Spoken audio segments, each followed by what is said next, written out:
Hi, I'm Betty Bickers, a psychotherapist in private practice in Santa Ana, California. Today we're going to talk about the 5 stages of grief. Dr. Elizabeth Kubler-Ross in 1969 wrote a book called On Death and Dying. She was a physician working with people that had terminal illnesses. She began to note 5 stages that she saw her patients go through as they eventually came to grips with the fact that they were going to be dying. These 5 stages eventually have been broadened out to apply to the rest of us who remain living and are suffering losses.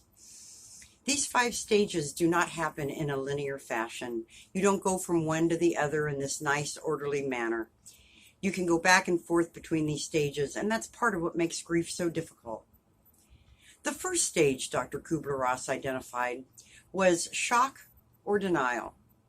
When we hear something we don't want to believe is true, it's very common for us to think that the information is wrong, that we misheard something or someone else misheard something, and that the thing that we don't want to have happen did not really happen.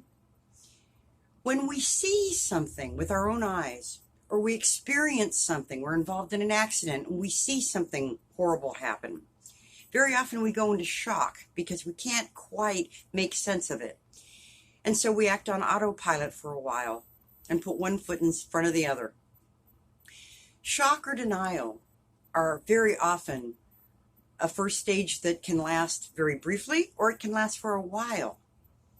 The second stage, as it's beginning to really become true to a person, is anger. Anger at the situation for happening, anger at God for allowing the situation to happen, anger sometimes at the person who actually passed away.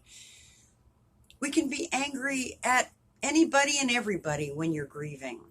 High levels of irritability are quite common, and a lack of tolerance for small little problems is also very common when you're grieving. Stage number 2, being the anger stage, is something that can come and go. So don't be surprised if you thought you were over it and then you eventually find yourself feeling very angry again. Now, stage number 3 doesn't get a lot of discussion, and yet it's a very important stage: bargaining. Stage 3 is when every fiber of our body, our mind, our hearts are still fighting the reality that we've lost somebody or something that was very important to us. Bargaining are the discussions we have with God that will promise to be a better person if they would bring that other person back. Take me instead is something what people say. Sometimes they want to reconstruct the accident and see how they could have done something different to have prevented this from happening. Many people feel guilty that they didn't do something different to prevent the accident or the inevitable from occurring. This is the bargaining stage. This is where people feel crazy because it's very irrational. But human beings can be very irrational. And the bargaining stage is still our body and mind's way of fighting the ugly truth that we don't want to believe is true. Eventually, when it starts really hitting us that the person really is gone and isn't coming back, or our pet is gone and isn't coming back, or the job is gone, or perhaps you've lost family due to a divorce or some other circumstances. Depression is the 4th stage. Depression where you're really getting it.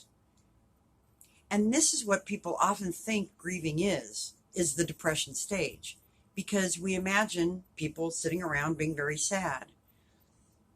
But really, depression is the settling in of the reality.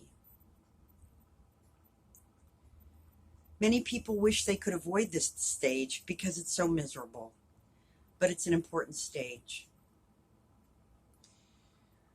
Eventually, the depression lessens. If it doesn't, that's when a person really should be coming into therapy. If there's complicated bereavement, the grief continues on after a year or so, or the circumstances around the death were such that they were so upsetting to the person who's still here that they really need to go into a therapist and talk about it. But for most people, grief itself is not a psychiatric problem, and people don't need to go into therapy. Ideally, if they have enough support and space to allow the process to occur, they will emerge on the other side of grief. The fifth stage is the stage most of us want to get to right away, which is the stage of acceptance, where you really aren't fighting it anymore, that you have suffered this loss. You understand it, you accept it, and you can tolerate it. Acceptance doesn't mean you're happy again. Acceptance means you're no longer fighting it. That is the way grief works, is we're fighting it. And then we want to try to cut to the chase to shorten the grief process, but we can't sometimes. The most we can do is take good care of ourselves, try to get sleep, get nourishment, try to go out with some friends or people that care about you. But it's going to take its time. But if you have faith that it will come to an end, that will help you tolerate the process. So please, don't consider your grief to be a psychiatric problem unless it hangs on for an inordinate amount of time, or if the circumstances surrounding the loss are just very confusing or difficult for you to even get your mind around. So please join me in the future for more videos. And in the meantime, stay well.